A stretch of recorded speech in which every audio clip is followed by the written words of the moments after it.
Ladies and gentlemen, let's have a chat and answer the most important questions you guys have been hitting me up recently with is, how is WoW right now? And how do you think BfA is going to play out? So we're going to get a little serious in this video, but don't worry, tomorrow's more light-hearted. We'll talk about personal loot and master loot and all those kinds of things. So we'll be having fun, more fun tomorrow.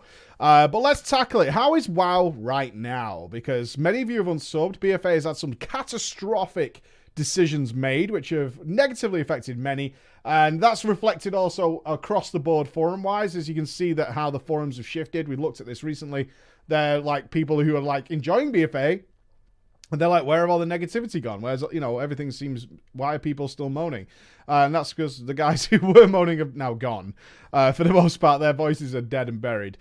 So these guys I'm talking to now. How is WoW right now? Because we have just had a major patch drop. It brought with it a number of new content, including the new raid. And how do I feel BfA is going into the future? Okay, so we have won a number of victories. That's something you should be aware of. We have won a number of victories, and the news on this isn't widespread enough.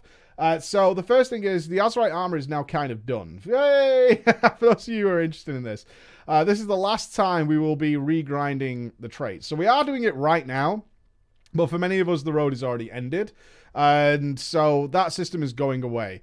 Now the Azerite armor will probably still exist in the future of BfA, but it will already be automatically unlocked. So that ridiculous idea that Blizzard had, which was they will give you traits literally at the start of the expansion. The first quest of BfA gives you Azerite armor.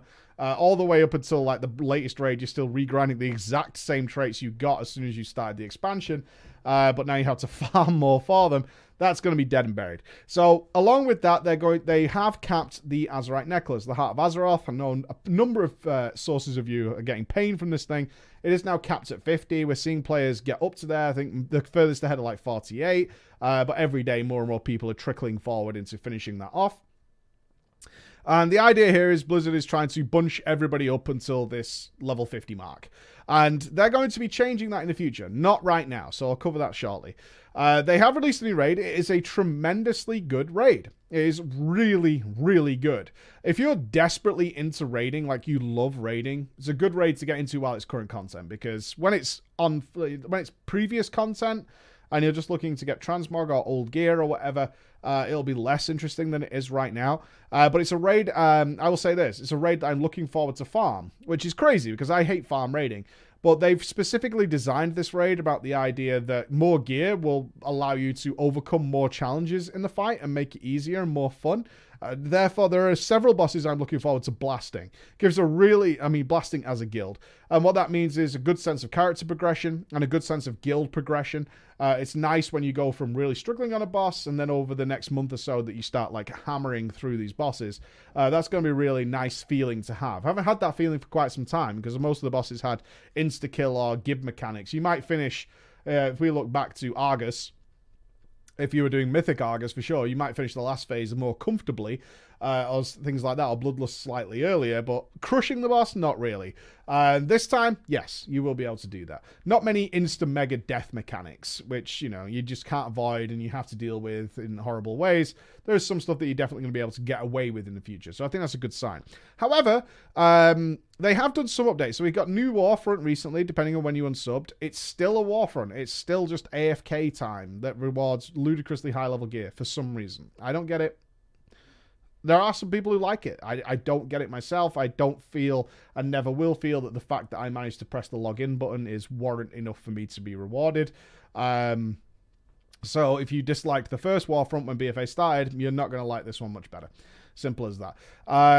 The islands did receive an improvement. They are better than they were, but they're not great. They're still not fun, right? I mean, I've had tiny bits of fun every now and again. It's like sometimes I have fun for a period of time. That's it. That's the best I can say about them.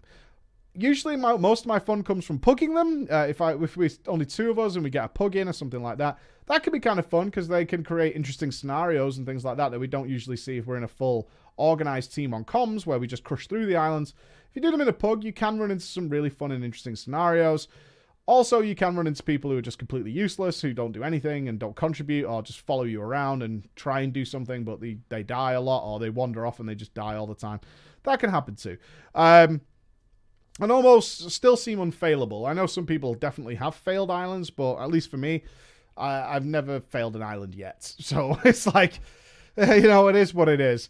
So if you're not into your raiding, what I'm saying is right now in the game, if you're not into your raiding, it's not a good time to come back.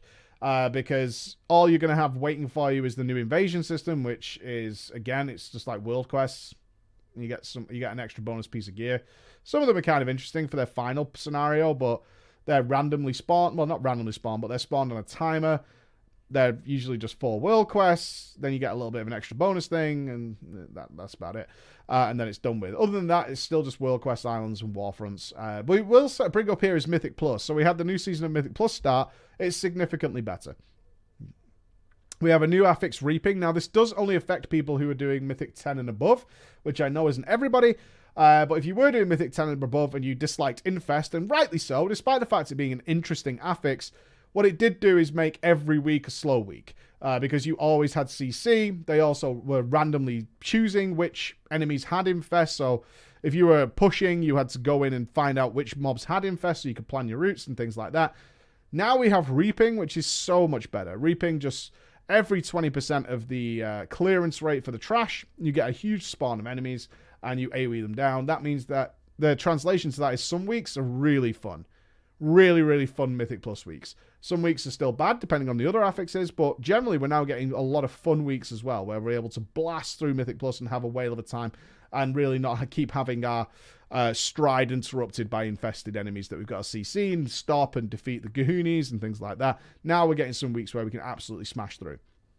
So all that is good, but outside of those things, if you're not doing Mythic Plus 10 and you're not really into your raiding, there's still not a great deal for you to do, unfortunately. Certainly if you didn't like islands and warfronts and things like that, you're not going to have a great time.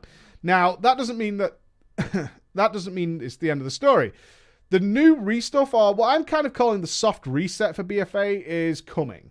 And I say that because they have capped off the necklace at level 50. They're trying to bunch all the players up to around level 50 or as close as possible. We're seeing people get there, slowly crawling their way there.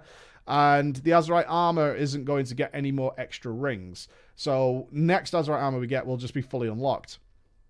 Instead, what they're bringing in is the Heart of Azeroth, the actual necklace itself, will have some sort of talent tree, artifact weapon style tree within it.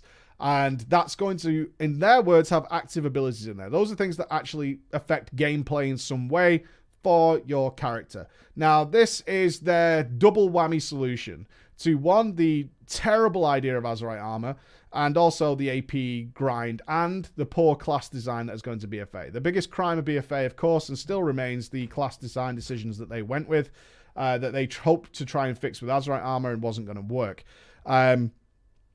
It's unquestionable. It's actually crazy to me that it's the first time I haven't rushed to cap every character, because I really just genuinely don't see any reason to do that other than to force myself to make videos on each character while not enjoying myself, which you guys don't want to see in any way, shape, or form. So they're trying to fix that with the new necklace. Now, depending on which camp you're in, there are two real camps here. One is that Blizzard figured out during the alpha that the Azerite armor wasn't going to work, and therefore have had all them many months to work on the necklaces and try and make them really interesting and fun.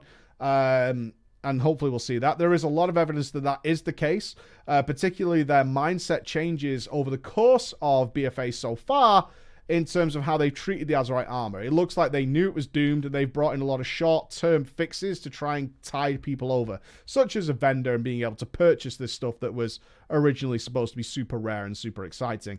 Now it's just not. They know that, and now they're putting that in. And you generally don't put in a system like that unless you expect that system to be dead relatively soon. There is a counter to that, though. Although the timeline does fit that first process, that they've had months and months to work on this, there are also some evidence to suggest that this might be in the necklace changes, and what they're bringing in is a knee-jerk reaction. And if it's a knee-jerk reaction, that means the necklace hasn't had a lot of time to develop, hasn't had a lot of time to stew, and the devs have been rushing to try and come up with something to try and fix all these problems. Because again, it's supposed to fix people hating Azerite armor and people hating class design in one foul swoop here. If that is the case, we might get something relatively poor. Now, they have said we will get active abilities, so fingers crossed on this one. I will bring you updates when I know them, but it's not here yet. It's something that is coming relatively soon as we see more and more people getting to that level 50. and seeing what we're going to see next. So 8.2-ish, something like that, and going forward. So we'll see that happening. So it's a good victory, but we've yet to see the fruits of that victory. We also definitely know that the 2 new zones are coming. Now, a lot of this is based on the art team, which has been the carry of World of Warcraft for a long time. So we know that the Ashara area is coming, we know the Mechanomes area is coming, and everything we've seen artwork-based has been tremendous with that. Absolutely fantastic. Again, not here yet, coming in the future. Now, here's the problem with this, is we also thought the same about Argus, and arguably, Argus is one of the most beautiful areas they've created in years. Unfortunately, gameplay-wise, we were there for a couple of hours at best on like day 1, and that was about it. We had no reason to be there, and basically what we got was 3 World Quest zones that farmed up the latest arbitrary currency Blizzard had come up with, or namely Argonite or whatever, in order to play the lottery with the vendor and just get random trinkets, random pieces of boots, and see whatever we get out of it. Oh, it's crap, ditch it. And that's all that Argus turned out to be ultimately, which is really disappointing. Now, the best case scenario for this in the going forward of World of Warcraft is that they've had months and months to work on the necklace, and we're going to get something really interesting and perhaps some new spells, things like that. And they've learnt from Argus that they can't just release a sort of time-gated bit-by-bit story that takes place over like a month and just a World Quest zone. If that's what they come out with, then that's a big problem for BfA, and we'll return to that shortly. The alternative to this is they had months to work on the necklace, and they've learnt from Argus, and they're like, we need to do something really interesting with these zones because people are hyped about them. We do know they'll have a mega dungeon in there, which is basically like what Karazhan was in Legion, which is a big 5-man dungeon. That's something some of you should be very much looking forward to. But if they have learned from those things, we should be getting something really fun. So this is why I'm calling it like the soft reset for BfA. Unfortunately, BfA still has a lot of systems that are just fundamentally broken at launch. Namely, one of the things they're not relenting on is spreading Azerite power gains throughout the game, like it was in Legion. Sorry about the cough. I'm still recovering from casting. They're still tying all AP gains basically to just world quests and islands in terms of repeatable sources of gaining them. My concern with this is, if I'm being brutally honest, is that they believe that if they did spread out Azerite power throughout Mythic Plus, raiding, PvP properly, things like that, is that people just would not do islands anymore. And I hope that's not the reason, but my gut feeling says it is. We've already seen from the casual player base lots and lots of people reporting that they just don't do islands anymore because especially if you're wearing relatively low-level Azerite armor, which requires less Azerite to actually fully unlock, there's no reason to do either world quests or islands anymore. So that content is practically dead to you unless you're farming pets and mounts, which, as the research suggests, is extraordinarily difficult to actually try and achieve. And if the guys who really are farming AP also have an alternative system of doing that, then that system just crushes and dies, and it goes down in history as one of the worst systems ever implemented in the game. Personally, I think that's okay. I think if people are having more fun, my idea is if people, what's the problem with having a system that nobody uses if the players are having fun doing what they would enjoy instead of being forced to do content they don't enjoy? That's my take on it, but whether Blizzard really doesn't want to see, okay, we have like a 5 or 2% taking part, you know what I mean, usage of this system, then what the fuck did we spend all these millions of dollars developing it for? This is not looking good for us right now, so we'll see. We'll see. It depends very much on if content is developed for the devs, for the players, or whether it's designed in order to keep people playing. It's an argument that's been raging since BfA began. So that's what's coming forward, and hopefully, I'm still optimistic on this, is that going forward with these new zones and the revamping of the Azerite system, and the fact that they're trying to do something about class balance, is that we could be looking at a very interesting and much better game round 8.2 onwards. So not right now. Like, the rating's great right now. If you're into rating, you're fine. But going forward, that's what's really going to set it apart and maybe fix a lot of the issues with BfA. Although, as I've just mentioned, there are some things which seem to be fundamentally unfixable. So with that said, what does the future look like for me? Well, I think it depends on these two roads and how they're received. If we're in the scenario where they've really done a good job with class balance and class design and made people interested in playing a lot of other specs, because they've moved so far backwards from what they had in Legion. Not just in terms of spells and legendaries and things like that, and how the class is played, but also with class campaigns and all this kind of stuff, which not everybody enjoyed, but a lot of people did, and artifact quest lines, all these reasons that we had to play alts that were intriguing. Then we move into BfA, and it's like we're actually just losing things as we level, by the way, because obviously we lost the legendaries and stuff like that. We didn't gain any new abilities unless your class was revamped. All these things are things that we just lost by playing BfA, and we got nothing, no reward at capping those characters other than welcome back to the World Quest and Island system and the Warfront system that you've already been doing. And that's something that I know for me has been a big turnoff. If they manage to turn that around, that'll be a really healthy change for the game and really in good shape. Similar with the zones. If they do manage to pull something out there, BfA could be around for a while now and be in a much better position. We might be looking at a Mists of Pandaria situation. Now, I just want to be clear on that comment, is that Mists of Pandaria's launch was really negative. It's the most disliked video of any expansion they've ever announced, and also the start of Mists of Pandaria with the forced grinds of dailies for their current legendary implementation at the time. Was received very negatively by many people. And Mists of Pandaria turned out to be one of the best expansions they've ever made. So they can rescue it. It is possible. They've done it before. We'll see. However, if it goes the other way and they are rushing to create the necklace to try and make it interesting and they just can't because they haven't had enough time to let it set and stew, and similar, the zones just turn out to be more World Quest zones with a raid just thrown in, then we could be looking at an extremely short lifespan for BfA. And I say that because a lot of the changes, like I just said, a lot of the systems are so fundamentally busted in the eyes of many that it's going to take an entire expansion to correct that course. Like, they need to redrop an expansion, and so they can actually actively do away with systems and actually implement different systems over the top of it instead of just trying to quick fix and knee-jerk reaction fix things like they're trying to do in BfA, such as implementing vendors when they said there would never be any vendors, and now they're implementing this and that and trying to tweak and fix things and make it work. So that's the real reason. I will say on the back of that, though, before we wrap this up with the two ways they could go, is there are a number of systems in BfA that are good in principle, and I hope they don't follow their traditional path. So let me explain that a little bit, is that Warfronts are actually a relatively good idea. They are. Warfronts by themselves, in fact, many of us were excited about the Warfronts when we saw them announced. It's their implementation that's off. And they are introducing heroic Warfronts. And again, it depends who they're designed for. Because right now, Warfronts are generally designed for, and I can only say this, and I'm not just like shitting on bad people, bad players here, but they seem to be designed around the idea that players don't know anything at all about the game. And that, other than to like sort of see a red bar and go smack in some way and not get that right either, because they'll still win. And there's so many systems that are implemented in order to make sure the better players or the better geared players carry them. I don't know if you know this, if you've not spent a lot of time in Warfronts, but the more you contribute, right, the more you like wreck the place, essentially, you gain buffs, which allow you to become even more powerful. And they're kind of putting the power in order to complete the Warfront in the hands of one or two players. As an example, and I know some of you will point out some oddities here, but this has always rang true for me and my friends. If I go in on my mythic geared characters, say my druid, 100% of the time I will gain the mega powerful buff. If I go in even on a moderately geared character that I know how to play well and still sort of top the damage all the time, I will get the power buff 100% of the time. There has never been a Warfront I haven't gained that power buff unless I'm on a weakly geared character.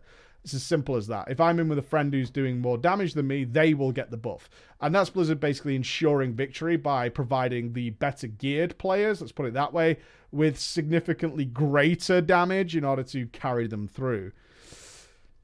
So they're designed around the worst of the worst, guaranteeing success. And that's not a system people want to see. And if the heroic system goes the same way, yet slightly more difficult, requires slightly more damage, expects there to be, let's put it in a simple terms. Like if we say a normal Warfront has an expectation from Blizzard of 5% of those players having some clue as to what to do, and that's enough to guarantee success. Let's hope heroic isn't, say, 10% of the player base, right? 10% of the players within that Warfront being able to do something. And we'll see how that goes. But the Warfronts themselves are a good idea. Their system implementation is wrong. Now, Blizzard's temptation, and historically, When players have not been happy with the system, is they've just killed it stone dead. My perfect example here is always the garrisons. Now, some of you will be pulling your face about the Warlords of Draenor garrisons. However, it's the implementation that was wrong, not the idea of the garrisons themselves. In fact, when the garrisons were announced, we were all super hype about what we could do within them and looking forward to making them personal to us as players, right? We wanted our garrison to be a reflection of us. That's the idea behind the garrisons. That's what we thought we were getting. Well, instead, what we got was a moderately customizable, functional piece of tech. And we didn't even want function from the garrisons for the most part. Like, I didn't want function from there. Mission tables, fine. But for the most part, I don't really want my garrison to be super functional. I want it to be a reflection of me as a player. Cosmetic, cosmetic, cosmetic, cosmetic, cosmetic, all the way down the line. Function was secondary to exactly what I could put in there. And unfortunately, Blizzard went the other way. Now, because garrisons were received so badly, the garrisons just got a complete ixnay. They just fucking put the axe to it, which I think is a shame, because the problems with the garrison were pretty clear, at least to me and at least to many of my friends, is that I like the idea of the garrison. I like the idea of having a home base for my player, considering I've defeated old gods and drove back the forces of darkness for over a decade. A base seems pretty reasonable to me, that I would have something like that, but I would like to just tailor it to be mine. So it's a reflection of me. I would like to bring people to my garrison and see that. And WildStar implemented a really good system like that. But unfortunately, they just axe it so players don't moan about it. Because I'm sure they worry that if they say new garrisons, people go, oh my god, the garrisons. Which is a real shame, but I understand Blizzard's thought process on it. Similar with the islands. The islands are a reasonably good idea. Repeatable content that should be randomly generated and more interesting. But the implementation is off. The race to rush always makes you rush. Having systems in place that significantly make it better to just AoE the place down makes it not interesting. And frankly, the implementation of their advanced AI wasn't that great. They're just an annoyance. I would much rather the advanced AI did something tricky and sneaky and more fun. And I would like to see them doing things that a player would do. But that's not the case. They just became a nuisance that we could easily kill. It didn't help that they were just not difficult to deal with in any way, shape, or form. And you felt like you were getting behind these guys, and they were doing things to make things harder. And the implementation of more utility stuff, I would like to see the Alliance or the enemy building, barriers, blocking off routes, things like that. That would make it way more interesting. And vice versa for us. Could we box them in or something like that? That would make it a far more interesting game. But unfortunately, they're not there, and I fear that the islands will get destroyed instead of iterated and implemented on going forwards. So I kind of just want to put that out there, is that if anyone from Blizzard is watching this, is like the idea in principle is fine. It's just the implementation that's slightly not right. And there's obviously ways of improving that you've probably thought of a million of them while sat around looking at the feedback to islands. Like, well, we could have done this, we could have done that, we could have done this. Don't need to scrap the system entirely and start again, because the biggest feedback I've seen from people who are looking over the history of World of Warcraft and its expansions going forward is that Blizzard's tendency to sort of reset the whole game and basically try and build a brand new game each time an expansion launches. And people are getting tired of that because they like consistency. They like to know what they're getting into before they get into it. And so adding on instead of just removing and starting again might be a better way to think about things. So that's what I think about the current state of WoW. That's what I think about the future. We'll wait and see. Thank you very much for listening, guys. And again, a more relaxed, jovial video tomorrow. Bye-bye.